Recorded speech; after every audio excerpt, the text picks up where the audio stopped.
Hello and welcome back to ATA Live with your usual Muppets economists here.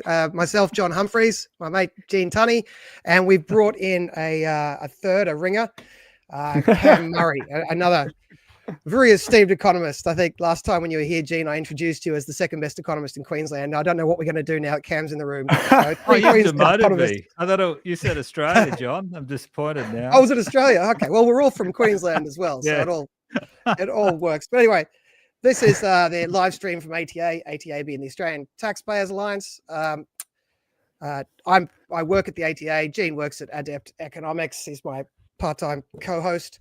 And the ringer here is Cameron Murray from Fresh Economic Thinking. First time with ATA Live on this show, Cam. We've done another show together, but first time here. Who are you? I mean, I know, but tell everyone else. I'm an economist from Brisbane, where all the best economists come from. I have a couple of books, one on political favoritism called Rigged, How Networks of Mates Rip Off Everyday Australians, and one on the housing market and housing economics called The Great Housing Hijack, which also is called that because it's about the political debate being hijacked, essentially drawn away from sensible economic questions to sort of ridiculous sort of signaling games. And I write the weekly Substack, Fresh Economic Thinking, and there's a podcast and all that. So go find me there. Yeah, so Cam and I had a good chat on his Fresh Economic Thinking podcast a week or two ago. I can't remember when that came out, but it was about related to this topic. Actually, it's one of the ones that inspired us chatting here today. And that was about the latest superannuation kerfuffle about tax on unrealized gains, the most popular words of that week. But also on housing, no matter what you think, no matter how much you disagree with them, if you want to dive into the housing thing, you at least have to bounce your ideas off Cam. If you haven't bounced your ideas off Cam in the housing market yet, then you have not tested them and they could still be wrong. So that's I appreciate that, John. Plug on Cameron with housing economics. So this is a live stream that we do every week. We aim for every week. We don't hit what we aim for all the time. But Thursdays 7:30, it's simulcast to YouTube, Facebook, and X. So whichever ones you're watching that on, please give it a like and a share right now to help get the algorithm pumping, and give us a follow on those. So whichever one you're on, open up the tab and the other social medias and give us a follow there as well. That'll help us to reach you in the future. With all of that, one more introductory thing. I always forget something. This proves it's live, by the way. So we're open to comments. So if you're sitting at home, you hate something we say, you love something we say, please feel free to write it in. If it's sufficiently witty or cruel, then I will put it up on the screen and we can engage you in ideas. And if you raise issues that have nothing to do with what we're talking about, but they're good, then personally, I'm happy to just get distracted and we can just go back and forth. So if you're sitting at home, feel free to write in. And I'll often just put them up without even reading them, which is extremely dangerous. But let's see. I have no idea what this person has said. All downstream of the way we tax and the way we spend. Well, yes, tax is kind of downstream from the way we tax, almost tautologically, unless I've misunderstood. But anyway, there you go. I'm open to the world. I think you make a good point about productivity. And so I think some of the issues we talk about tonight will be related to productivity when we get into the efficiency of the tax system and the efficiency of different ways of taxing income, of taxing savings. So I think we can talk about that a bit later. Yes, I very foolishly stopped reading before I got to the word productivity. My eyes should be attuned for that now. So as soon as I see it, I immediately say yes. But all right, so let's kick this off. There's been a debate recently about tweaking the super system for an extra tax that applies to unrealized gains. And we've done that conversation, Cam and I have. So if you're interested in a deep dive on that, go and check out Cam's podcast, Fresh Economic Thinking. But I thought that's potentially we can use that as a springboard into the bigger conversation about everything wrong with the super system. And then that gets bigger onto the savings tax policy, and that gets bigger on all the tax policy on all capital income and how that matches with labor income, etc. It gets bigger and bigger the longer we go on. Let's see how long we'll go on for. On just starting with the super system, I think, by the way, we have three different opinions. We never check these things beforehand, right? So if we agree or we disagree, we'll find out live, but we kind of know where each other come from. So I think we have three different opinions, but I think we'll all understand each other. So that should be useful. To get us off then, I don't know if you're willing to take this role, Gene, but kind of the case for or explaining in a sympathetic way the current system. Well, I think I can explain in a sympathetic way elements of the current system. I don't think I can explain all of it, but I think I can explain the motivation for it. So, I mean, the concern was back in the 1980s that the saving rate, the household saving rate, was dropping. People weren't saving enough for retirement. We had this aging population, and all of these aging baby boomers and would end up being a burden on younger generations, on taxpayers, and through the age pension system. So the idea was, well, let's try and increase the savings rate by compulsory superannuation. That'll take pressure off the age pension system. At the same time, we had the accord between the unions and business and the government. And what we saw is that as a sacrifice or a trade-off, there was a trade that was made that instead of lobbying for wage gains or pushing for wage gains, the unions would accept superannuation. So it was all part of this grand bargain of the 80s. So it was related to trying to increase national savings because there was concern people weren't saving enough and we're having to borrow more from overseas, current account deficit. And there was also this concern about the growing cost of the age pension. And it was initially brought in around 3%, and then it was gradually going to go up to 9%, where it settled for, quite a while, actually. I mean, it was 9% when I started paying into it, if I remember correctly. But now we're sort of ratcheting it up to 12%. It's at 11.5%. And we've changed the tax treatment of it along the way, where now it was always concessional, but now it's highly concessional, and we're not taxing the earnings in retirement. So it's arguably too concessional in parts. I think there's some justification for it in terms of the fact that if you didn't have something like this, you would have more people going onto the pension, and that would be, and other taxpayers have to pay for it. So it's a burden on younger taxpayers.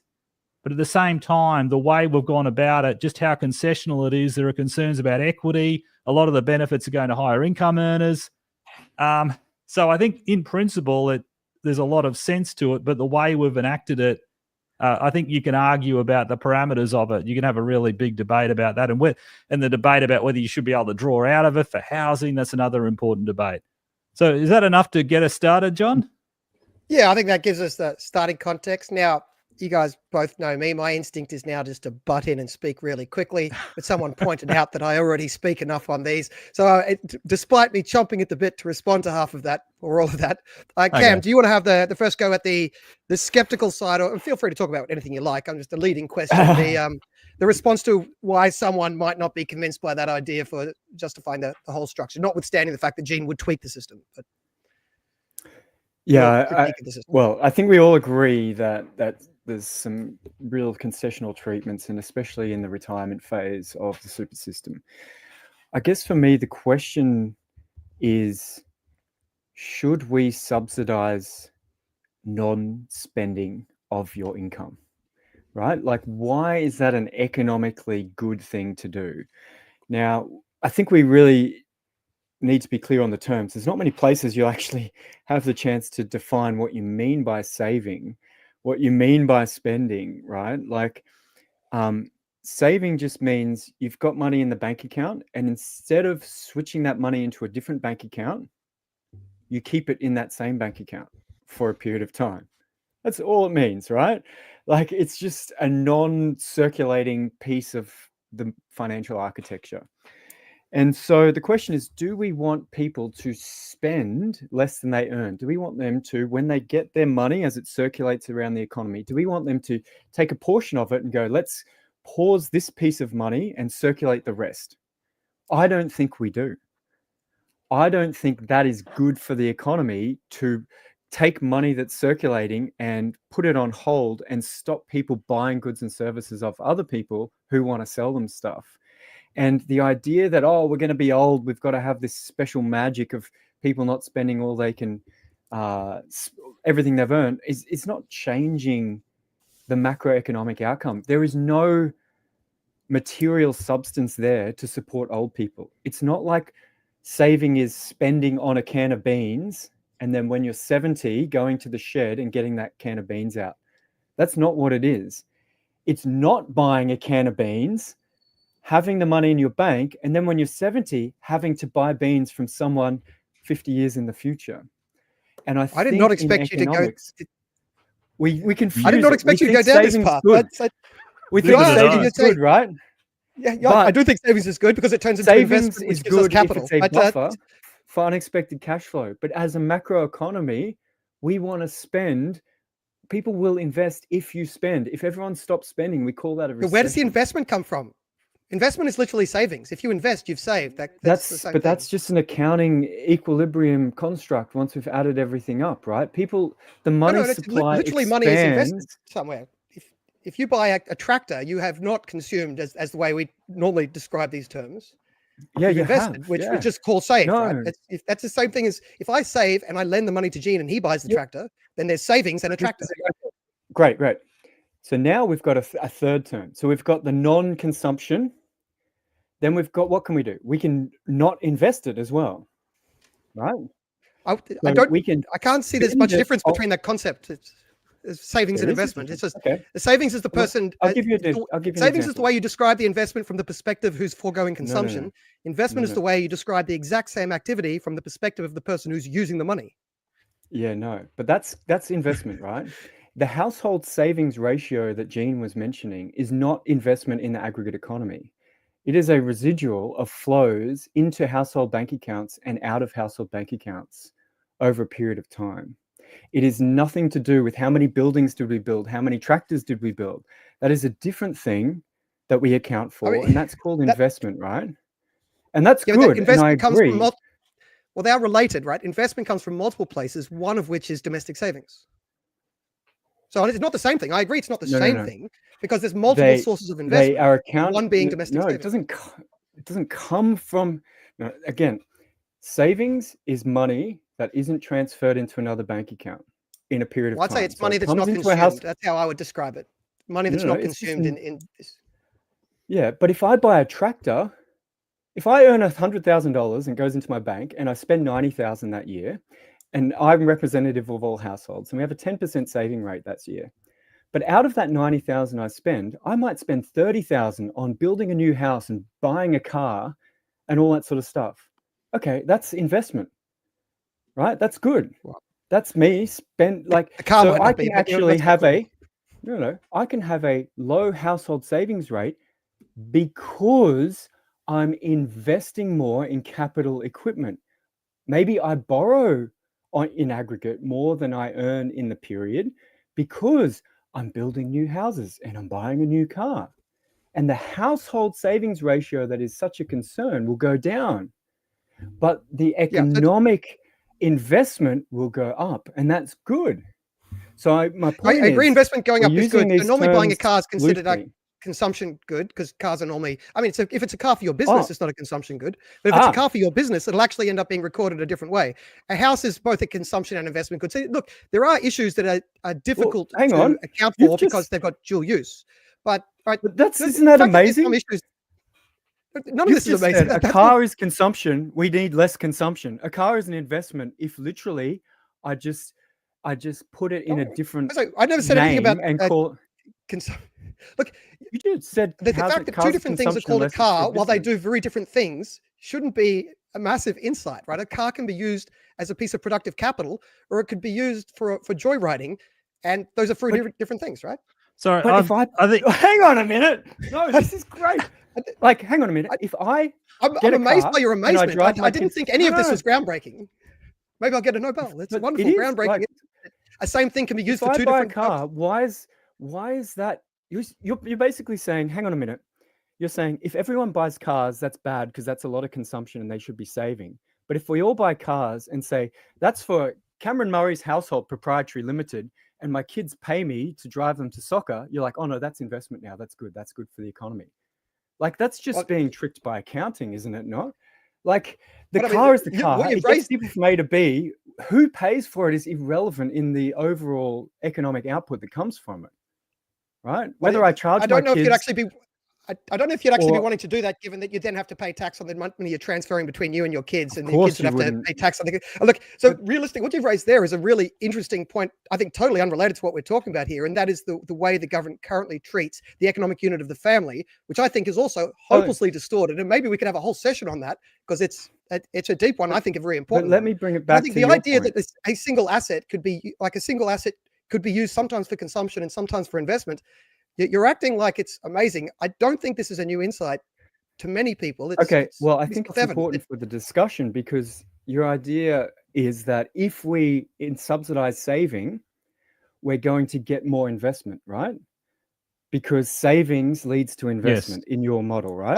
More domestic investment. And I'm saying, likely, you don't even know what investment is, right? Because my car, if I use it for Uber, is suddenly magically transformed. Yes. So how do you know? It's not magic, but it's subsidizing saving. You're saying magic to mock the idea, but it's not magic. It's not a silly idea. Yes, if you take something that you've been only using for consumption and you start using it productively, it now counts as a capital good for productive purposes. That's not magic. That's self-evident. But why? But why is one more valuable than the other? Like, why should we subsidize? I don't know where you've got the more valuable than the other thing from. I mean, the whole purpose of investment. I want to maximize consumption, but not maximize it in a situation where we assume time doesn't exist, right? If you assume time exists, then what savings is delayed consumption. And if you look at it that way, I'm trying to maximize the total value that you get from your life's consumption, right? Savings is delayed consumption. That's the purpose of it. You save, invest, get return, get the money back, consume. Yeah. Right. So we're talking about shifting between time periods. Sorry? Or from the perspective of an individual, not from the macroeconomy.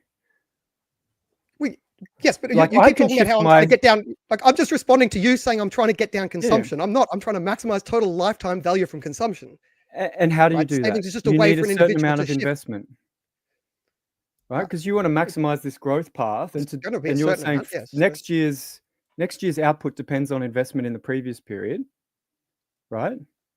Isn't that your idea? Depends on the capital stock and the labor, a bunch of things. But yes, if you increase the capital stock, you're going to have more good capital stock, I should say, at least, not wasteful capital stock. You're going to have more consumption in the long run. How do you know what's good capital stock? I'm surprised you. Sorry? How do you know? How do we know what's good? Capital? Well, okay, this gets back to the broad argument about capitalism. This is capitalism versus alternative systems. No, because what I normally mean by good capital stock is capital stock that maximizes the utility that for the people who buy the goods that are produced by the capital. So yes, I'm an economist. I'm utility maximizing for the consumers of goods being produced. Efficient capital stock is stuff that produces more stuff for fewer, for less work, getting more stuff that people want into more people's hands. That's what I'd consider productive capital stock. Okay, so should we subsidize saving to do that? And why would you? Can't people intertemporally optimize perfectly without any differential tax treatment? Well, I think I'm glad you asked that. Okay, so Cameron, I think the issue is that if you're taxing the earnings on of money you've saved and then invested, part of the income you're getting is simply a payment for the whole locking up your money, right? So this is where the people like Merlees and Ken Henry similarly in his tax review argue that you need concessional treatment of the income from savings, so you're not discouraging savings and investment. For the reasons John has outlined, that this is something that is bad for our capital stock and hence our future output. So I think there's definitely an argument from an efficiency perspective for a concessional treatment of some kind, and that's agreed by practically all public finance economists. James Merlees in a famous review for UK government and Ken Henry. So I don't think there's any argument that it's not, that there isn't a case for it. I think there is, but the question is how much and how you implement it. That would be that would be the standard sort of I know economics. That's the standard answer. Yeah. Yes. Honestly, this standard answer on savings, I just think it's word games. People just use words like saving, investment, and capital to mean things I like that I don't want to be taxed on. Like, as I said, like if I buy BHP shares, the guy who sells it to me, why should I be taxed at a concessional rate for the dividends when I could also buy, for example, a university degree or something, and then I make more money from my labor income because I've got these skills in the future? Why shouldn't I also then get a discount on that?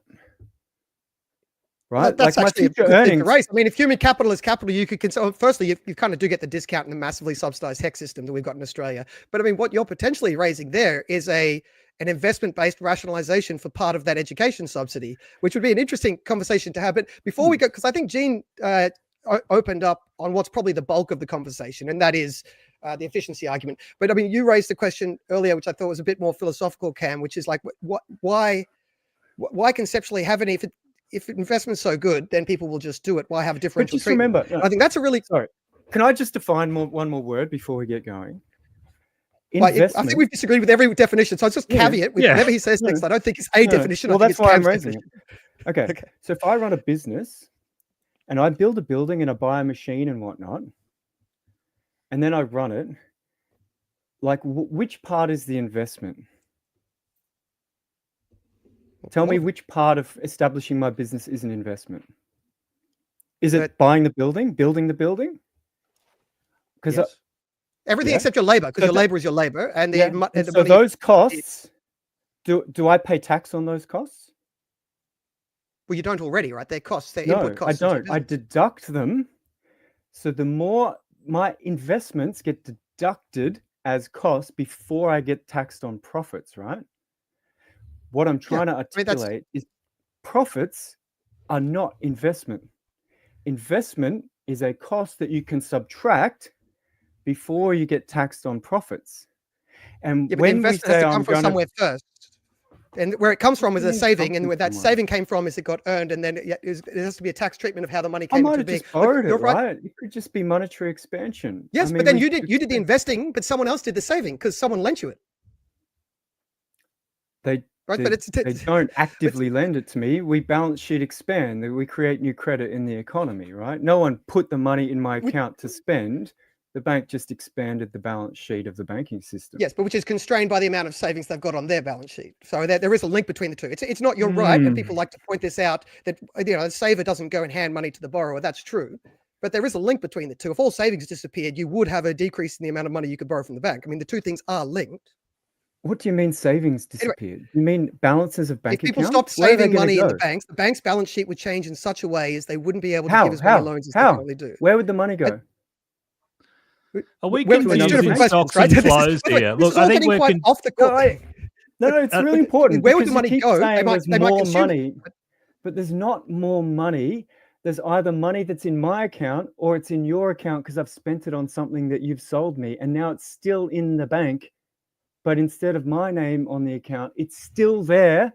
It's got your name on the account. Cameron, you're talking about a stock. We're talking about savings in a flow context.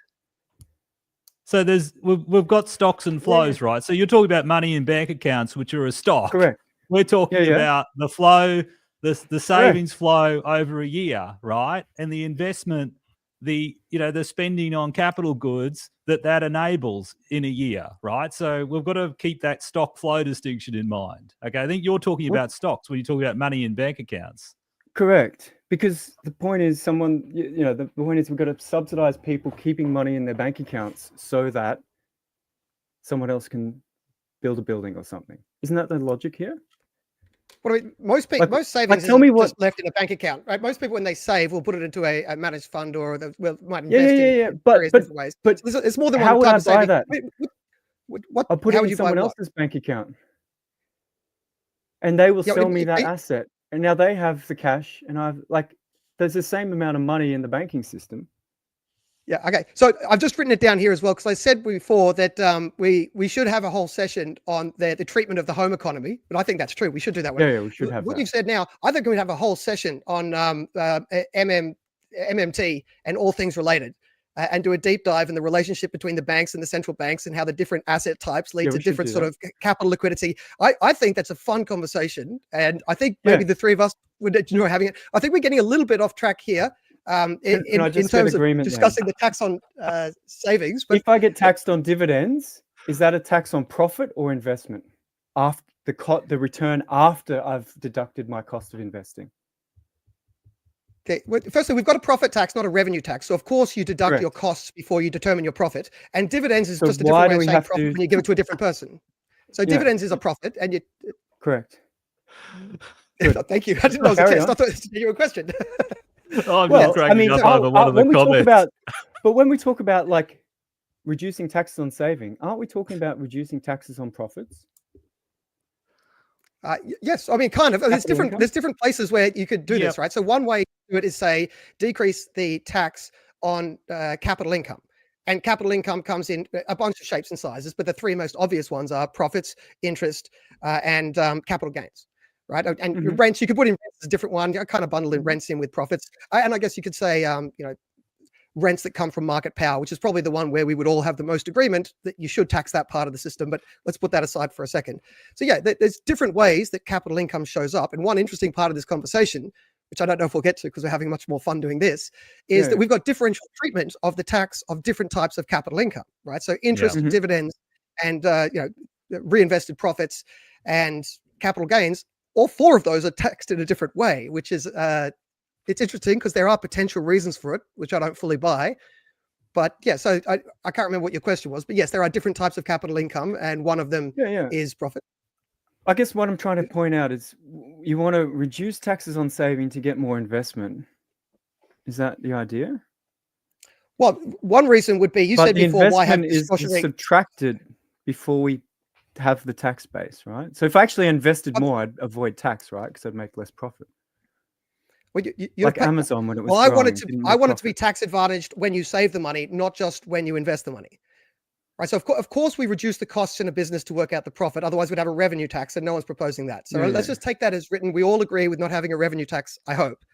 And then on the other side, I would argue that when you before you get to the investing side, right? When you earn money, if you carve out some of that to go and invest in a tractor, invest in a building, start a business, put money away, go on a managed fund, buy an investment property, whatever it is, right? If you put that into what you'd call that non-consumption part of your life, I would say that money should be tax advantaged at that point.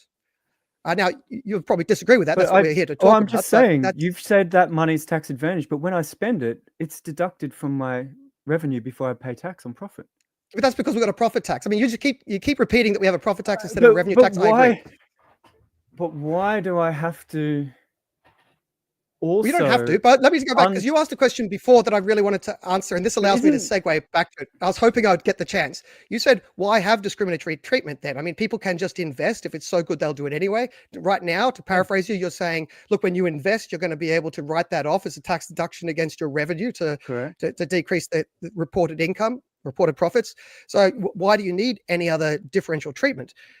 The word differential treatment is doing a bit of heavy lifting there. Let me just say, there's fundamentally two different ways you can approach the tax system, the base of the tax system. One is if you, this will seem cheeky when I say it, so maybe I should find another way of saying it. If you assume time doesn't exist, right? If you look at the decision now, right, the tax save, the spend save decision, if you consider that you're looking at the spend save decision, then the way you frame the question makes sense. Why treat them differently? Why have a differential treatment of whether you spend or save? Just let people spend or save, treat them equally. That's, I think, I'm paraphrasing it correctly. There's another framework, and I'm not saying one's right or wrong, but there is another framework that I am saying that I think one is more right. If you factor in time existing, and instead you conceptualize this distinction as a consume now, consume later distinction. And if that's the framework, what I'm arguing for is a tax system that doesn't discriminate between the spend now, spend future.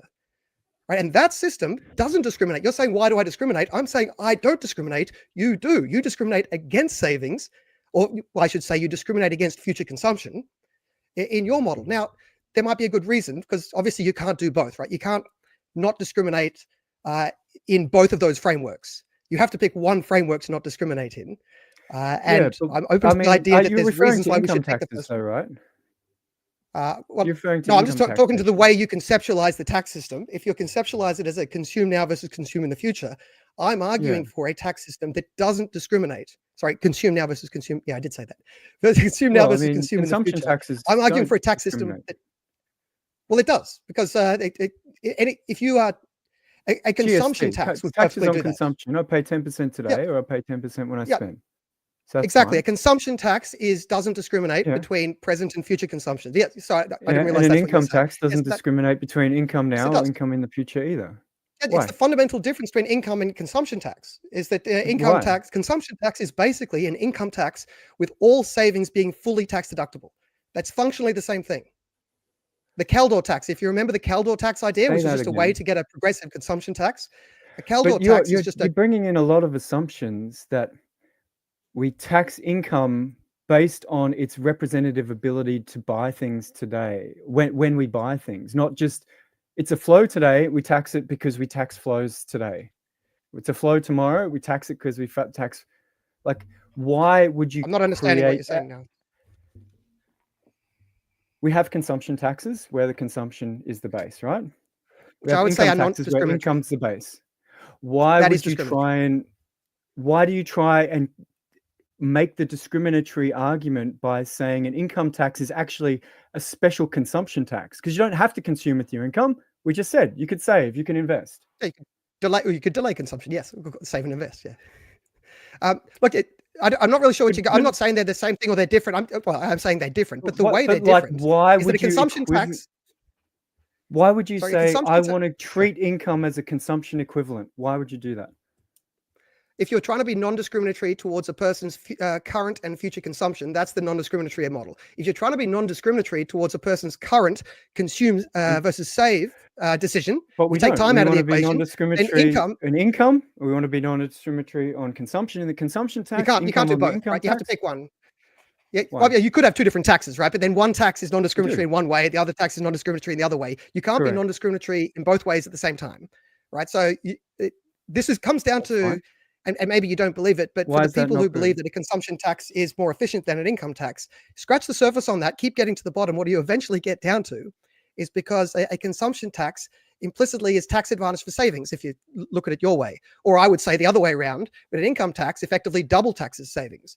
So, and both of those are true depending on which framework you start with. And then, so let's put the semantics aside. But that's, I would argue that I'm just not factoring in time is a more accurate. There's like a lot of intellectual baggage here, right? Incomes this year get taxed at incomes this year. Consumption this year gets taxed at consumption. Land tax gets taxed at land tax rates. Like, we have lots of different taxes on different bases. Yeah, Why do we like what is there? Would you take the same equivalent, say like, oh, land tax is bad because the equivalent consumption of land in the future might be different? No, we just go, it's a land tax, it's fine. Why? Yeah, land tax is fine. I mean, I'm not sure if I'm not understanding your point, if you're not understanding mine. You said before in terms of discriminatory, I was using this as a way to come back to that and point out that if you see the world that has time in it and you're trying to be non-discriminatory towards present and future consumption, I'm not being discriminatory by saying that if you tax money, if you save money, all of that savings should be fully tax deductible.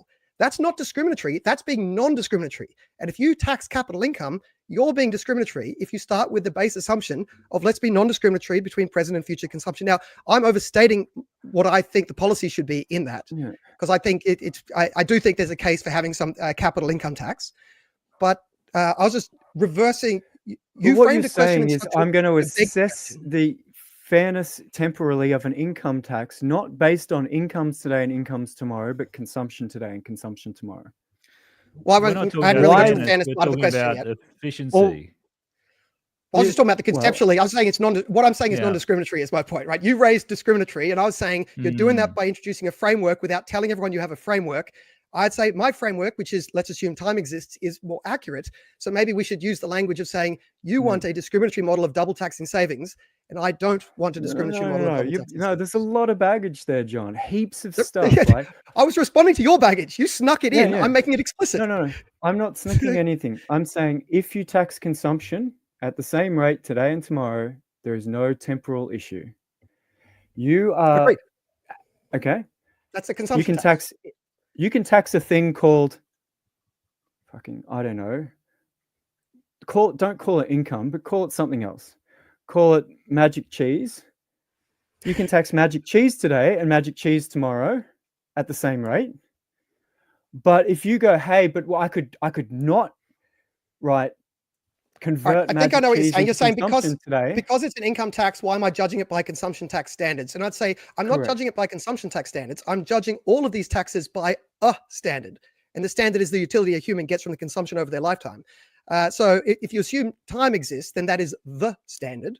And then that's the way by judging it against that standard is how I'm able to say consumption tax good. Now, I'll put it to you this way. A Caldor tax would look to most people like an income tax, but is functionally identical to a consumption tax. Now, because you seem to be quite worried about whether we call it a consumption tax or an income tax, what would you do with a Caldor tax? I mean, I don't think it matters what you call it. Call it Bob for all I care, right? I'm judging it against an independent criteria. So it doesn't matter if you call it an income or a consumption tax. I say if you had an income tax and you made all savings fully tax deductible, it's functionally equivalent to a consumption tax. So the question then is, which one's better, an income tax or a consumption tax? Mate, I can't. I apologize. I do speak too quickly at the best of times. No, but there's too many terms that have multiple meanings, right? Like you're saying deduct. Explain the Caldor one. You get to deduct expenditure on what? Durable goods. So actually, I get to deduct my car and my house, and my clothes. Really simple and. So what do I end up taxing? There are people who make that claim, but that's not where I'm going here. But that goes back to the idea. Well, if I'm a business, I get to deduct all that. Why is my household not Cameron Murray Limited? Cameron Murray Limited, mate. I produce the economics. That's the first thing I wrote down here for us to do an extra session on the idea of treating the house as an economic, which I think is a fascinating. This is my point. Consumption in economics is just defined as goods the household consumes. The fact that there's an interesting future conversation about how you treat households, it doesn't undermine the whole point that we do roughly understand the idea of a difference between present consumption and delaying consumption, right? I don't think we need to throw all the baby out with the bathwater and say because we've got interesting other cases to explore, we have to pretend we don't know the difference between present and delayed consumption. We do know that exists. Well, right? So give me some examples. Well, you asked me present. Well, superannuation is an example between present and delayed. If I didn't have to put money in super, I could be spending all of that money on hookers and cocaine. But instead, I can only do that when I'm 60. So that's a delayed consumption, right? So that's, by the way, it's not what I'm going to spend my money on. But just for sake of example, you asked another question before that I think deserves an answer as well. Okay. Now I can't remember it. You were saying, you were asking what I was talking about with the Caldor tax being the savings being fully tax deductible. So. Dumb example, using simple rounded numbers that aren't real. You earn $100. You put 20 of that dollars in a savings trust super. Let's say you put it voluntarily. It's a voluntary super scheme. You put it into voluntary super, and $80 you spend on consumption goods. So under an income tax system, you get taxed on the $100 you've earned. Right? If it was a consumption tax system, it's just a GST. You'd pay the GST on the $80 that you've bought, right? So that's easy enough. A Caldor tax is just, it calls itself an income tax, but it says on your income tax statement, all money you've saved in that super account, you can write off as a tax deduction. So you're paying income tax on the 80. So it's effectively achieving a consumption tax system with that income tax model. And it was suggested for the purpose of, I'll just tell you the reason it was primarily suggested, then you could ignore that if you like. But Caldor was saying that a GST is, consumption tax is preferable to income tax, but consumption taxes tend to be flat. And he wanted a progressive system. So he wanted a consumption tax, but he wanted it to be progressive. So to create a progressive consumption tax, you can do that by having an income tax and having savings being tax deductible. So it's like a more progressive version of a GST. Yeah. I think you've got in mind, though, that all income is eventually consumed somehow in the economy. Is that what you have? Well, when you say differentiating between current and future consumption. Yeah, you've got this is a normal word in English. What am I talking about? Where you give money to your kids when you die? Inheritance. Thank you. You've got inheritance, right? But other than inheritance, yes, it's axiomatically true. What do you mean axiomatically true? It's tautologically true. It's just by definition, your inheritance is whatever money you've earned in your life that you haven't consumed. No. By definition, your inheritance. Like I think you've got in mind that eventually the sum of incomes and consumption is equal at some future except date. for the money you leave to your kids. But macroeconomically, you'll have consumed. No, as an individual, when you die, you'll have consumed. Just say you've earned $100 in your whole life. Again, very dumb example. At the end of your life, you've spent $95. So you can say, aha, they're not the same. Yeah, the difference is how much you leave to your kids in inheritance. So yeah, they're not exactly the same because inheritance exists, which opens up a whole other conversation, also worth having. But I don't think we should get too derailed on how do you treat inheritance. And I agree. That's a super. Well, you can get on the super. We've had a comment in the chat. Like, okay, people in the chat want to talk about super. Well, I just, I hope you're clear on my view. If you're taxing income, just tax income. If you're taxing consumption, tax whatever you want, but don't try and equivalize land tax is, you could consume the land in the future or today. It's just a bloody land tax, right? Like, we have different tax bases. We don't have to have equivalence across all of these on the assumption that there are these special units of people that have to have these intertemporal, equivalences. Anyway. Look, I promise you, Gene, I'll get back to it. But Cam, I think then the question worth thinking about after that is just saying, let a consumption tax be a consumption tax and an income tax be an income tax. Then basically, another way of framing the exact question I'm asking here is, which is better, a consumption or an income tax? Yeah. So then saying they're different doesn't allow you to answer that question. I'm talking about what's the framework by which you would assess the preference of one over the other. And I think that framework is, I assume time does exist and we care about future consumption. But we've talked a lot. And I like what are the comments saying?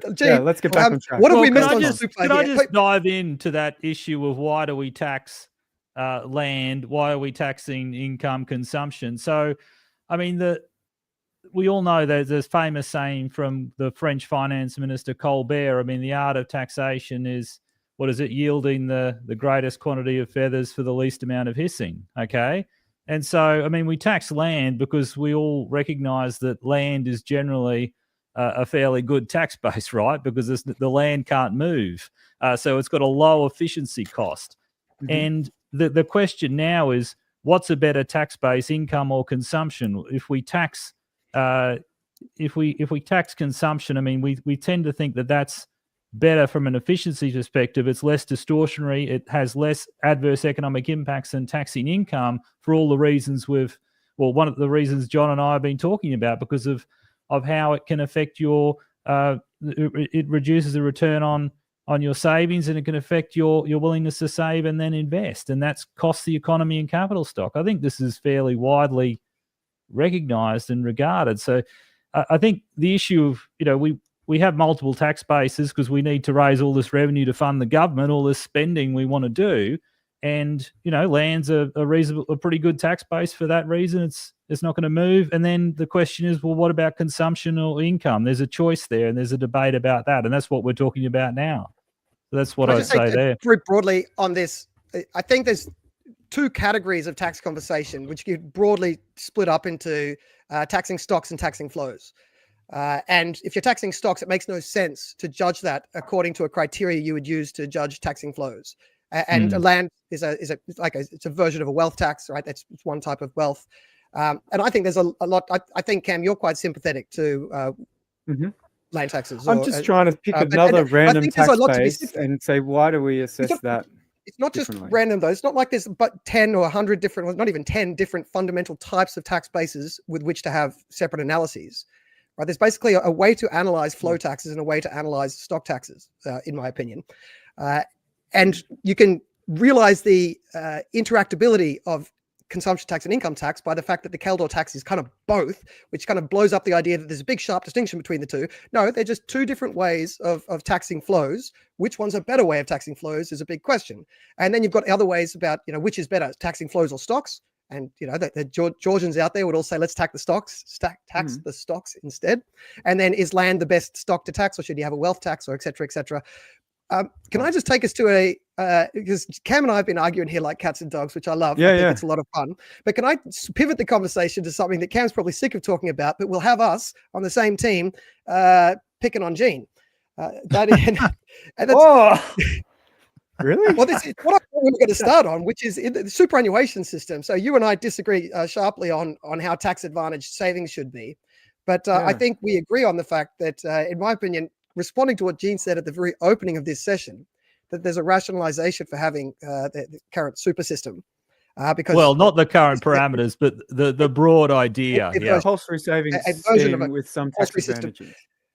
Yeah, well, I opened the idea that, and maybe because I've talked enough, Cam can have a go at this, and you guys can go back and forth, and I can nod wisely in the background, about questioning the idea that a compulsory superannuation system actually is beneficial. Yeah, so I think Cam can do this better than I, but I believe the federal government's actually losing money out of the compulsory super system, not saving money. And I believe when I wrote a report on this a while ago, and I just went back and reread it recently, and it had like 5 references to Cam's work. So I know Cam's been doing this stuff about how compulsory super is not necessarily leaving low income and a lot of middle income people better off over their lifetime anyway. So Cam, I don't know, do you want to have a go at knocking down compulsory super? Well, okay. The basic pitch is this. By the way, anyone listening, Insights on SBS next Tuesday night, I'll be on that talking about this similar thing. And this is what I said to them, sneak peek. The super system doesn't work. Well, if you already say, let's consider the distribution of households, right? The bottom third, middle third, top third, for simplicity. The top third was never going to be on the pension. They got heaps of independent wealth, right? We don't need to give them more tax advantages to do what they're already doing, right? This is just a pure giveaway. There's no change in behavior from that. Skip the middle and go to the bottom third. Well, they have disrupted work lives. They're caring for other people in their households. They never really have much super. They're probably going to be on the age pension anyway. Super's not really doing anything for them. We're more than half the people already, okay? And we're pretty much 80% of the tax discounts, and we haven't actually helped anyone yet or changed behavior. Then we get to the middle third, and we go, the middle third, that's an interesting point. We're going to take a sliver of people who would have been on the full age pension for a few years and put them on the part pension for a few years. We're going to take a sliver of those, and we're going to basically, they'll die before they spend down their money. The problem is that change comes at a cost of making those households poorer when they're young and poor than when they get their super. So it actually amplifies the lifetime inequality or the consumption inequality across a person's lifetime by when you're young, paying off your house, got kids to support, you get less money when you really need it. Then when you're old and you've paid off your house, you got no one to support, you get more money when you don't need it. So that's sort of how I see it as a system. And the tax breaks, of course, to that top third cost getting close to what the total age pension costs anyway. So that's my pitch for not the current settings, but just in the design of a compulsory savings scheme with tax advantages. What do you make of it, Gene? Oh, look, you make a lot of good points, mate. Look, I think the system we've set up is, it's not achieving what it was originally meant to, but I can see a case for some, maybe a small, I'd have the super guarantee rate much lower than it is. I think maybe it was 6%, maybe, 3 would have been fine. Maybe 6. People were perfectly happy with 9 for a while. Then the government decided to, jack it up to 12, which is essentially giving people a pay rise that's unrelated to productivity. So I think there's an issue there. And to the extent that people could negotiate those pay rises themselves, they're not getting them themselves. They're not getting them in their bank accounts where they could spend them today. They're being saved away. So I think the rate's too high. You're right about the concessions being too high. It's not achieving what it should. But I think, the reasons I think there is a case for some compulsion is that without it, I'm concerned that there would be a group of households who just wouldn't save enough. They'd be myopic. They're not thinking long-term enough.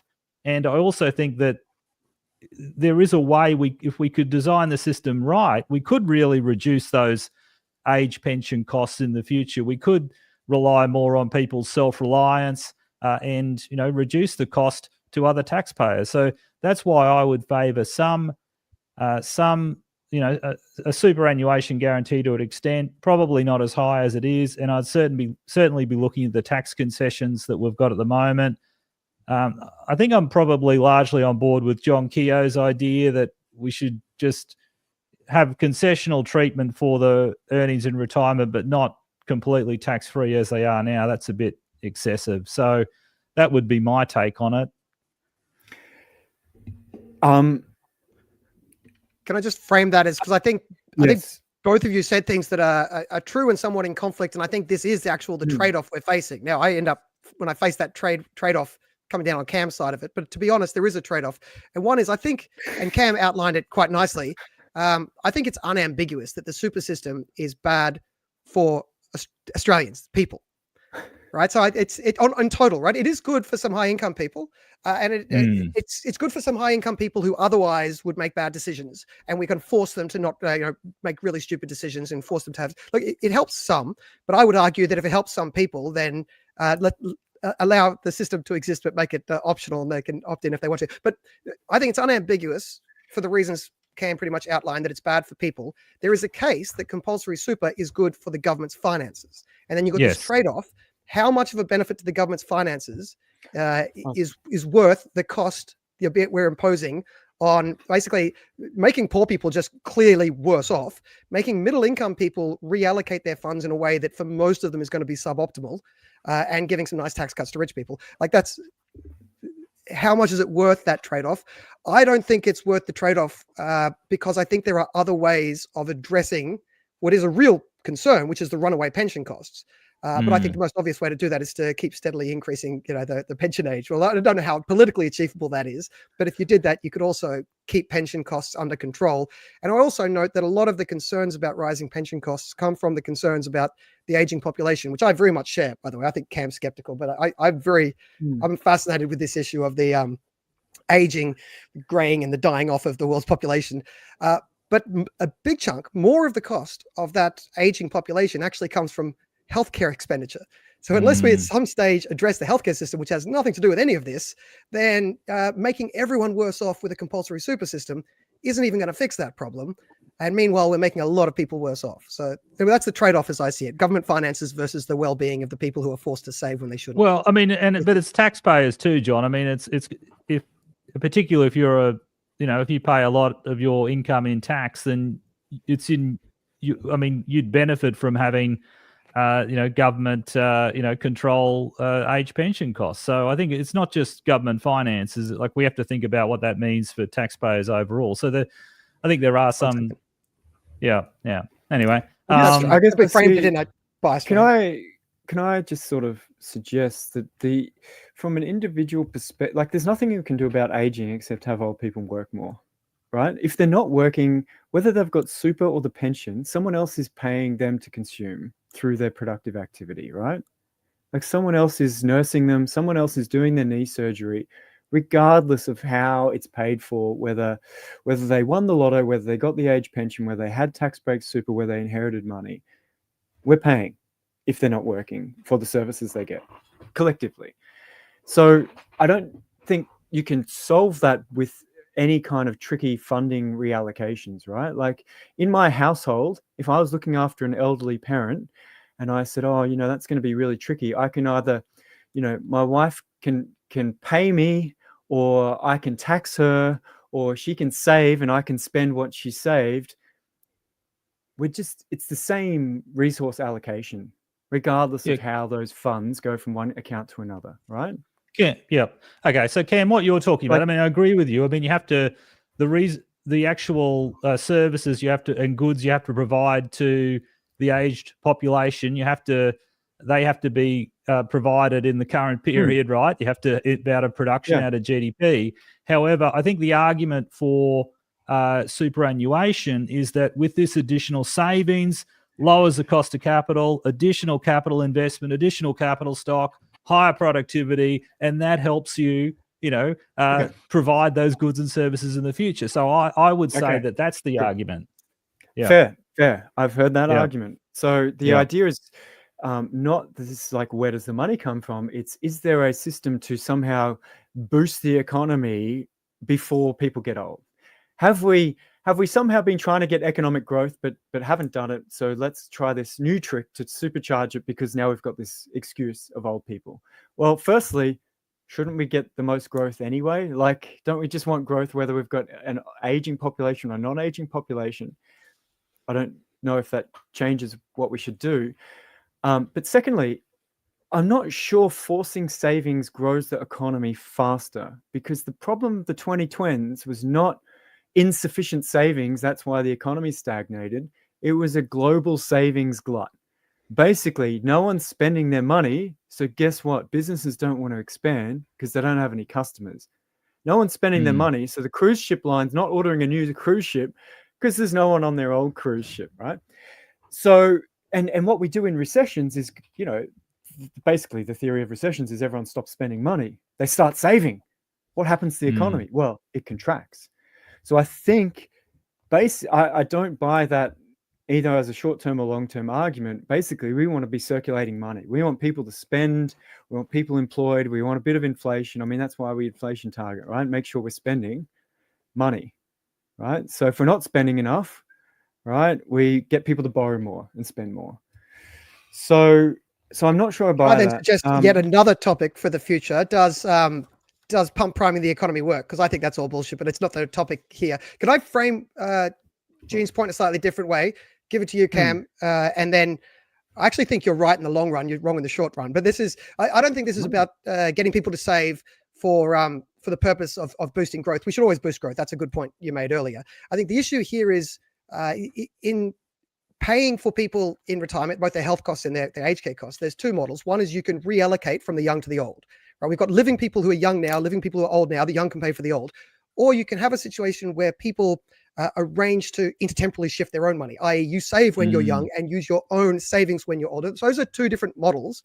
And the argument amongst this save for your retirement is let's shift from the immediate transfer of today's young to today's old to a system of having you while you are young, save for while you're old. Now, I think that argument has some truth in the short run. In the long run, because the whole world is aging, and then the whole world is dying off. The problem with that's going to be that only works if there's good assets to invest in. And if the world keeps getting older and smaller, then there may not be good assets to invest in. And then that model will crumble as well. So, and then I don't know what the answer is, except everyone should go out and have more kids. So I think I know what you're saying, but I don't buy that you can actually make that change. It's actually an accounting illusion that at the individual level, it looks like you're shifting forward in time, but at the aggregate level, it's just a shift in resources at the period of time. So for example, think about the superannuation as the pension funding system, right? When the old people are drawing down exactly as much as the young people are paying in, right? What's happening? The young are literally just paying the old, the exact money that they earn. But rather than taxing it and giving it to them, they're swapping this financial asset and they're giving it back. I agree. It can look like that on the macro level. I'd say that, and that would be. But there is only the macro level. These are all macro problems that we're trying to solve. We're not trying to solve individuals, bad spending habits. We're trying to solve a macro problem, aren't we? I'm trying to solve lots of problems. I think there's lots of micro ones, but put that aside. If the population pyramid stayed unchanged, what you're saying is true. They would look basically equivalent in terms of resource flows. If that population pyramid is changing, and spoiler, it is, then the two systems do work differently because it would change the amount that you're putting away. Right, but I think we're getting that's the net amount of the flows of payments. Yeah. But here's a question: so we would have more already put away by people when they were young. There's no already put away. There's not sheds full of cans of beans and cars and clothes waiting for old people. You can but Cameron, we are talking about capital goods later in life. Yeah, I mean, aren't we actually talking about the people accumulating assets when they're young or savings, and then that's facilitating investment, and it's either in the local economy building up capital stock, or they're getting earnings from overseas, they've invested overseas, and that brings in national income. I mean, I can't see, it's not just an accounting issue, is it? I mean, it's actually having a real impact, and it is helping fund their retirement. Only if it grows the total economy. Yes. Well, it grows the capital stock is the issue, right? You grow the capital stock and then you can eat into the capital stock later is the idea when you dissave. Yes. And the two systems would look identical if the population pyramid stayed exactly the same. But how do you eat into the capital stock? You just save, right? You have an investment portfolio, and at some stage you stop earning money, but you keep spending money by decreasing your pool of savings, right? One by one, you sell off your shares, you sell off an extra house, you take a reverse mortgage, you eat into your net assets. But that's good for an individual. But every time you do that, you're selling to someone else, right? Yeah. Oh, firstly, you could just end up with a smaller capital stock, which is the world I think we're going to be going into by the end of this century. But the only reason we're not doing that is because we've got a constantly growing population. Yes, you're selling to someone else because there's another person about to go through a different period of their life. And that works fine. The Ponzi scheme works fine as long as that population pyramid looks like a pyramid. And the capital stock will depreciate over time too. So there's depreciation. So you do need to keep topping up that, to keep, you need some investment just to stay where you are, and then you need additional investment to increase the capital stock. Yeah. So here's a question then. I don't see. So what is the purpose? Like, saving the budget is not a purpose, right? Because we're just making people pay through a non-tax compulsory payment for old retirement, or a tax compulsory payment through a social insurance pension system. Why would one be better than the other? Because not everyone lives to a long time. Why isn't just an insurance system, if we happen to be one of those people who lives a long time, and if we happen to not have much assets or income when we're old, then we've paid into this insurance system and we're fine. What's wrong with just having that? What's the capital stock answer again, right? So it's if you're only spending this money on pensions and what have you out of currently available money, and you haven't built up a bigger capital stock with the intention of drawing down that capital stock later, then you just have less of a capital stock to be able to draw down later. Which again, I say again, if you have a constantly growing population, that doesn't really matter too much. But if you don't, then you may end up needing that capital stock to draw down on and not having that capital stock. So does the aggregate I don't think there should be compulsion more savings. Yeah, but does the aggregate capital stock grow more when there's a big boom and everyone's trying to build houses and buy stuff, or when everyone's not spending money?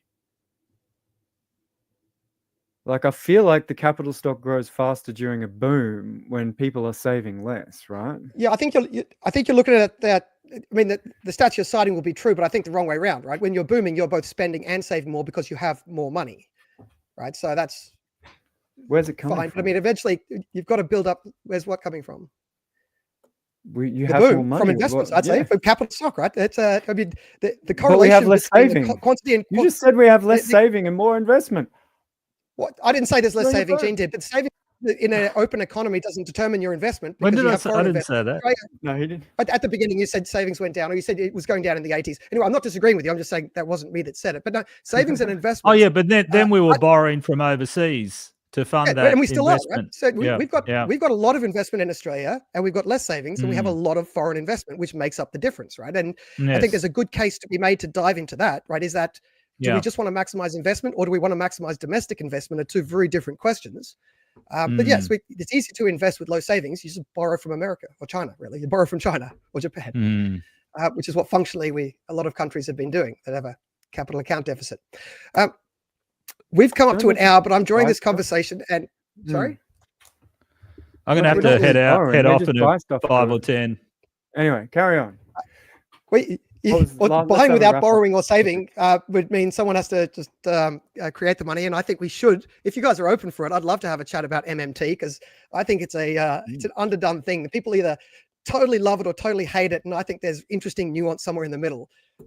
If I can find anyone who's willing to talk to me about that nuance in the middle, but that's not for today. Can I just? So we've done super there. We did at the beginning, the core principle of whether we should have any tax advantages. Can I just try one last topic here? And if it doesn't work, we can all just go home anyway. Throw a shoe at me. The issue of looking at, let's put aside the previous what is discrimination between systems and what isn't. Let's put that aside and just say on capital income, the treatment of labor income, wages versus capital income. We can note there is one sort of capital income that already has a very famous concessional treatment. That's CGT discount, the capital gains tax. If you own an asset for over 12 months, then you only have to pay 50% of your marginal rate on your capital gains. And I think that's not really what I'm trying to get at, but it helps elucidate the issue I'm trying to get at here, which is when you're getting capital income, I'll throw this to you as a concept, and you guys bounce back what you like. What are you being compensated for, right? So labor income, what are you being compensated for? Your time, right? Your time to do stuff that people want you to do. I think we all agree on that. Capital income, what are you being compensated for? And I would say there's 4 categories of this, 2 of which are reasonable to tax and 2 of which I think shouldn't be taxed. What are you being compensated for? One, inflation. And I would say it's not reasonable to tax people on capital income that is compensating you for inflation. And that's why we have the CGT discount, by the way. A second one, which I don't think has been factored in, but I would say shouldn't be taxed, is you're compensating people for the time value of money. I'll get to the end first. You guys can come back and tell me which ones should be taxed. A third one is you're being compensated for the return you get on risk. You take a risk, you get a return on risk. That's one of the compensations. And the fourth one is it's called monopoly profits or market power profits, or it's often called monopoly rents. Saying rents is accurate, but it confuses people because they think I'm talking about renting your house. I'm not talking about renting your house. I'm talking about like the profits you get, extra profits you get because your business is a monopolist and you're able to charge higher prices than everyone else. So those are the four reasons for compensation of your capital, the four reasons for capital income. And I would say that the first two should not result in a tax burden. Being taxed on risk, I think that is a reasonable thing. You could make the case that is the thing you're standardly doing when you have a capital tax. You're taxing people on risk. Ideally, you could make the case that risk is the thing that drives sort of innovation and all that sort of stuff. So maybe you don't want to tax it, but labor is also important. So, but anyway, that's a taxable thing, right? That's a taxable thing, risk. And I think the point we might be able to have agreement on is tax on monopoly rents. That's a pretty good argument for a capital income tax, if it's a capital income that you're getting from monopoly rents. But if there's four rationales, there's four reasons that you're getting a capital income, we might be able to cut up which ones of those should be taxed. And I would argue the first two shouldn't be taxed. And that's a rationalization for a different tax treatment of capital income, because when you're doing labor income, there's no time value of money or inflation to factor in. So I'll throw that out to you guys. Those four reasons, which should be taxed, which shouldn't, or am I totally full of shit?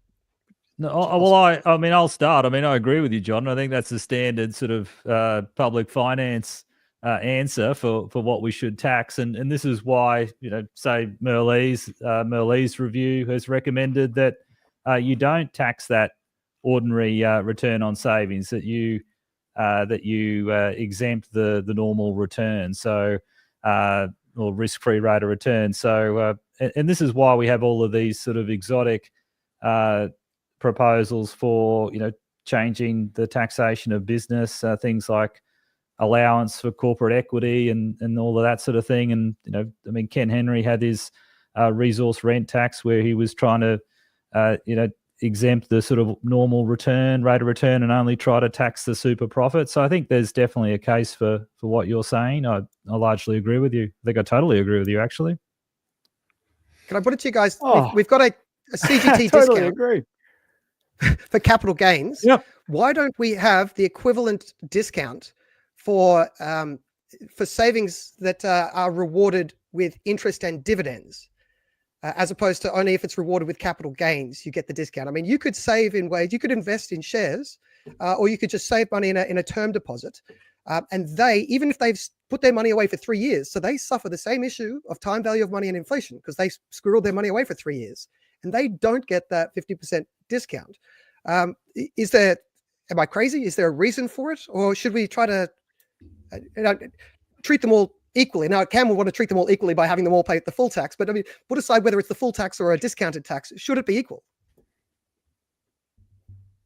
Yes, I think we should be leveling up the tax treatment of different ways that people save and invest. And I mean, this is what the Henry Review recommended, and I think there's a lot of logic to it. So yeah, absolutely, it should be concessional. But yeah, and the more that it's consistent across different vehicles, the better.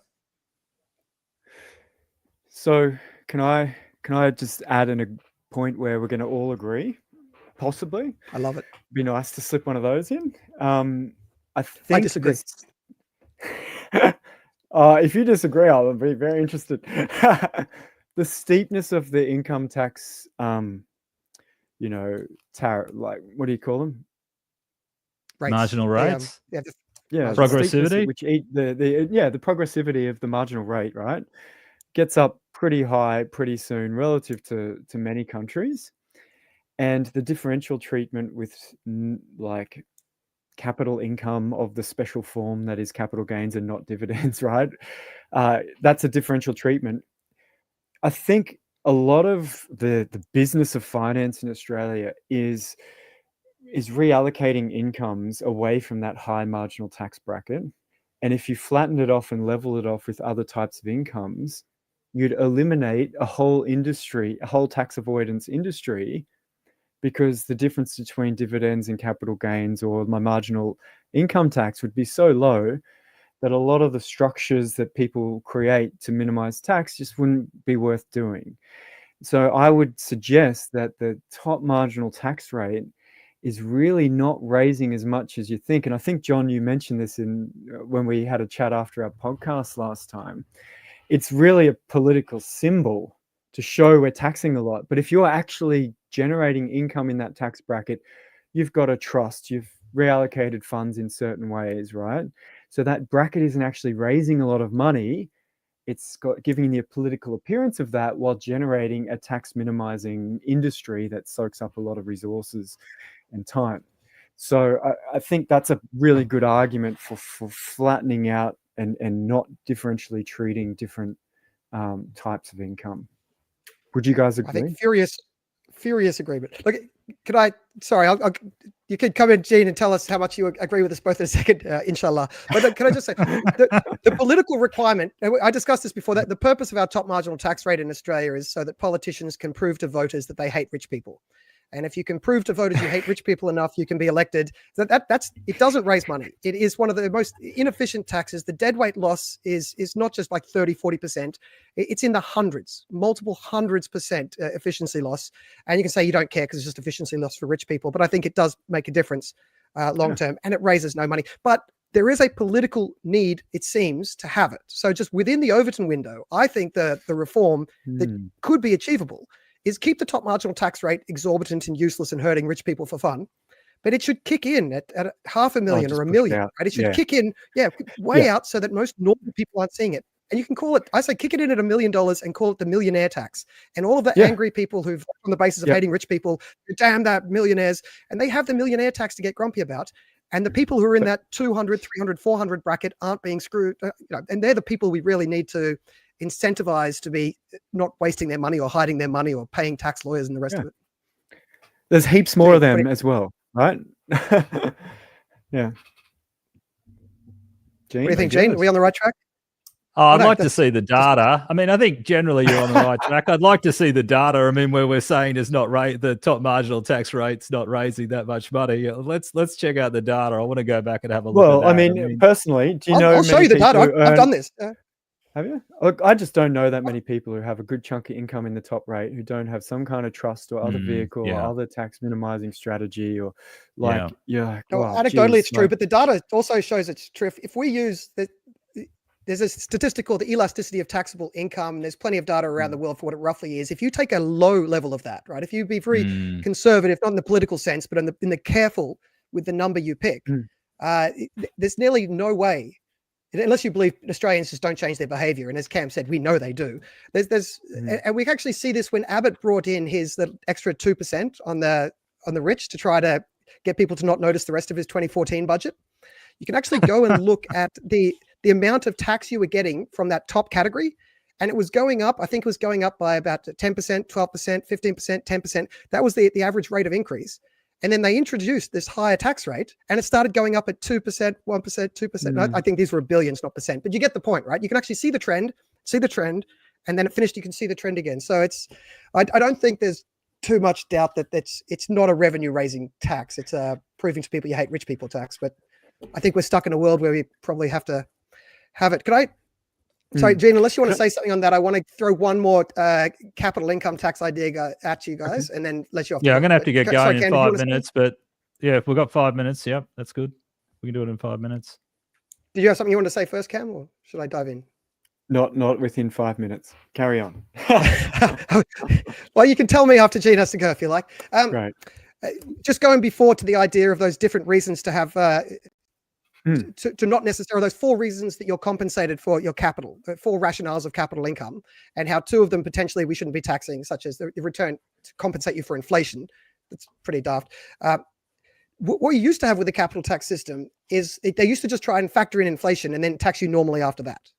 Yeah. Right. So my suggestion is that doesn't factor in the time value of money. So I I've been flirting with this idea that the way capital income, unless we can focus on capital gains to start with, if that's an easier conceptualization, you should have this compensation for inflation plus 3%, which is my estimate of the time value of money, but you can come up with another one if you like.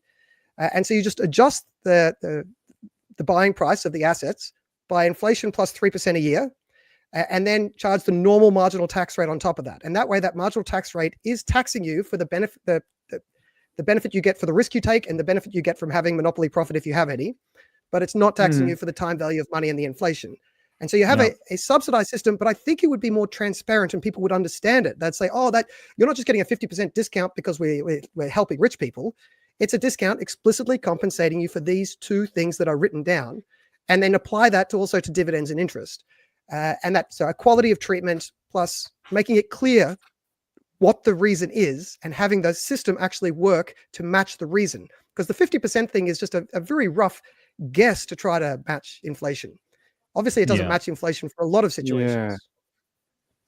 What do you think? Is that too difficult? Wouldn't that just make all interest pretty much tax-free? Like, because if any term deposit in any bank in Australia would be, getting 5.5% tax-free under your proposal. So every retiree who's got all this super, I'm aiming for people who are getting super profits.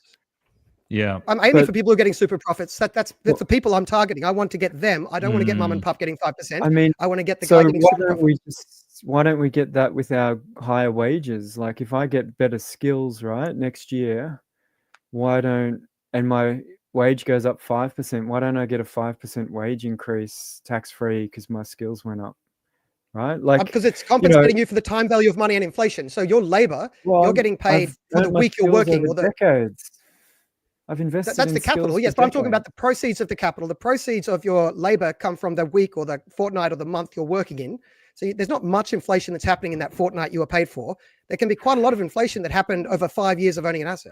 Yeah. So if the compensation is you said I'd be compensated for time, but you're compensated for your skills, right? And because otherwise everyone get paid the same. Well, the using of your skills. Yeah, and those skills were accumulated in the past, right? Yeah, but they're not paying you for the accumulation. Right? They don't they don't pay you for the accumulation, right? They pay you for the actual time you spend cutting people open and taking their heart out or whatever you do. Yeah, so I think, Cam, what you're arguing for, well, I mean, I guess the point you're making call is human capital. Don't we get the same treatment, right? I think the argument you're making supports the case for some subsidy for human capital investment, which is what we have. Okay, I mean, we do have subsidies for schooling. We have subsidies for higher education through Hex Help or whatever it is. So and other government support. So I think you're right. You're making a good point that there could be a disincentive to invest in those skills, given the way the tax system works. But what we do to offset that, I think, is have the subsidies for higher education. So I think the point you're making is a good one. Yeah.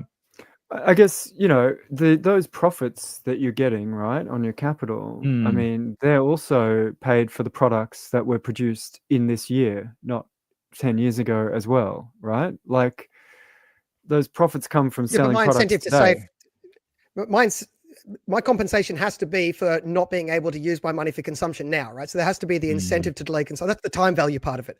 I mean, I guess the first part could be, do we agree on the inflation part? That if you had a $100 asset and there was 5% inflation, and after a year you had a $105 asset, what is your real income? Your real income is zero, right? Because there's been 5% inflation. Exactly, guys. I gotta rush off. I got another call. I gotta hop on another podcast. But good chatting. Thank you, Gene. Issues. It was fun. Again soon. Ciao. All right, thanks a lot.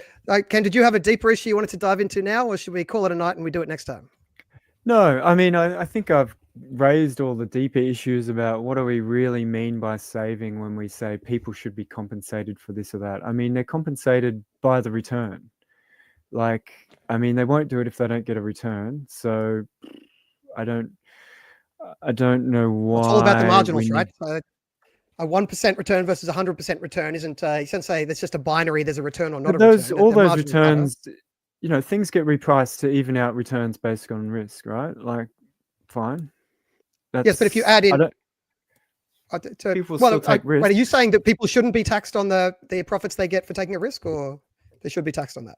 They should be taxed. Because if you wanted to be non-discriminatory, you wouldn't tax risk-taking. Well, okay. I could go get a job at a startup. That's risky. They could fold tomorrow. Or I could get a job at a different company. Should I be taxed on the risk? Yes. Well, I'm taxed. It's just, do I fill out a form and go, hey, this is a risky job. Can I have a lower tax rate? No. Well, I mean, ideally, I'd like to. I actually think there's a good case to reducing the wages tax as well. But my point previously is I think the risk is the element of the capital income. I'm agreeing with you. Wait a second. The risk is the element of the capital income that is the rationale for the tax. The risk and the monopoly profits, right? So the excess profits because you've got market power. Those are the two, I think, legitimate rationalizations for taxing capital income. So I think that is what I would say you're targeting. I'd say you're not targeting the nominal returns that aren't real returns that just come about through inflation. And I would argue, I think a lot of people believe that. That's very standard to say if it's inflation, it's not a real return, right? That's what the word real means. But the thing I would say in addition to that is I don't think you should be taxed on the capital income you're getting to compensate you for the time value of money. So that's the part where I think that there could be pushback. I mean, I feel like all these arguments could be applied to any wage income, work income, contractor income. Like, you know, if I start a business and I buy a truck, well, I'm tied up to that truck and I can't, it can't be used for some other business while I'm using it. Like, I mean, don't these arguments just apply in general? Yeah, but that's kind of, buying a truck's a capital good. So that's kind of my point. So that's. Yeah, but I mean, you make a good point about human capital. Business, the profits of my small business, I still get charged at my sort of marginal tax rate, right? Like if I just don't see a big distinction. Like, if I'm a sole trader, right? My money is basically profit. So do I get a different tax rate because I'm a business that takes risks and has a time value of money of tying up my tools and the risk part I was saying is the part that you would tax, so that wouldn't make a difference if you agreed with the story up until there. In terms of the time value for money for a single sole trader, that would make their tax return messy. I grant you that. Look, but my whole idea of switching our capital tax discount, getting rid of the 50% and replacing it with the what's it called, cost-based indexing is what they used to call it. So cost-based indexing is what we had before the 50% system. I'm saying let's go back to it, but also add in a compensation for the time value of money. I grant you that what I'm suggesting would make some people's tax returns more messy. There'd be an extra page. They have to try and work out, I bought the asset here, how much inflation has there been? I grant you that. I don't think the adding of 3% makes it that much more complicated. I think people can add, do +3 quite easily. That's probably not the hard part of the process. But I grant you that the whole thing I'm suggesting is going to be a bit more of an administrative burden if we went down that path. So you're going to let so does the business inflate its cost base before it declares its profit? Or does the owner of the equity who gets the profit inflate what they paid the previous person who owned that equity? If you're talking about the money they're taking out regularly from their business, I think that would need to be treated as labor income. If they then sold their business at the end, and then they should be able to, I would say, inflate their cost price. It's a bit different. If you're a sole trader, you often don't pay any tax on the capital gain you get from selling your business if you're late enough in life. So maybe that example isn't going to work very well because that already doesn't apply. But theoretically, in a world where we didn't have that exception, then this small business owner sells their business at some point, they would currently be paying 50% of the capital gains tax on the business they've sold. I would say instead of a 50% discount, give them the discount. Well, not index their cost base from how much it costs to start the business, and then you don't just take that minus the sale price to the sale price minus that to work out their capital gain. So normally what we do now is take the sale price minus the original cost price starting it, take that, get a 50% discount. I'd say take that, don't give the 50% discount, but instead take that cost price and index it up for inflation plus 3% for each year they've owned the business. And that's the way you would get what would be called the discount. But I'd say that's not the discount. That's just making sure you're taxing the correct thing. Don't tax the inflation. I mean, that's the system that existed before the 50% was introduced. I'm just but the innovation I'm suggesting is plus 3%. I mean, what's the typical capital return in the long run anyway? 7 or 8%. What's the typical inflation? 2 or 3. There's not much left to tax after you do that. Well, it's going to give a very big discount in some situations, and it's going to give a smaller discount in other situations. So, for instance, if there's a property boom, currently you hold on to a property for a couple of years, and there's a property boom, the 50% discount is very advantageous in that situation. My system would be less tax advantageous to that person, but it would be more tax advantageous to a person who had a very conservative investment portfolio and was just, ticking away, getting 4 or 5%. They would get a bigger benefit from my system, while the house investor in a property boom would get a smaller benefit from my proposed system. Yeah, I'm not sure. My gut feeling is that, why not make it 5%? Like, I feel like inflation adjusting the base is fine, but after that, I feel like I can't really buy the justification that clearly that there's some kind of special time value of money thing that people must have, not be taxed on for some reason. I don't know. I think you could make the case that there's no time value of money, but if there is a time value of money, I don't use the jargon because it's you, the people at home can suffer. But if $100 today gets me a certain amount of utility, and $105 in a year's time gives me the same amount of utility. Your sound. Jeez, I can't hear you. Have you? Is that you or me? Sorry. Or is that the gods telling us not to do this? All right, can you hear me? Might have to wrap this up, mate, if you can hear me. All right. I think it's been a good chat, though. Yeah. All right. Well, we'll wrap that up there. Cam, you can't hear me, but I am saying thank you. Thank you. Right. The sign language, in case you understand it. Thanks for coming in. Fresh Economic Thinking is where you can find more from Cam Murray. He is an interesting economist, even when you disagree with him. So go and check out some of the work he's doing. And of course, my part-time offsider, Gene Tunny, here for this conversation. It was just fun. It was random. I did not expect it to go where it did, but that's the joy of doing live streams. So to everyone who's watching along at home, I didn't get to as many of the messages as I usually do because I was caught up in all the excitement. But thank you for following along and writing in. This was brought to you by the Taxpayers Alliance, taxpayers.org.au. We've got a campaign to announce next week, so look out for that. But in the meantime, if you want to go check out the website, see what we're up to, if you're interested in what we're doing, consider joining. Top right corner, and a couple of bucks a month can help us keep the lights on and keep us doing this. But if you don't want to do that, please at least go around to our socials, Facebook, YouTube, and X. Follow us there. Give us a like, give these a share. That always helps us out. But until next time, my name has been, or still is, John Humphreys from the Australian Taxpayers Alliance. Thank you for listening in, and au revoir.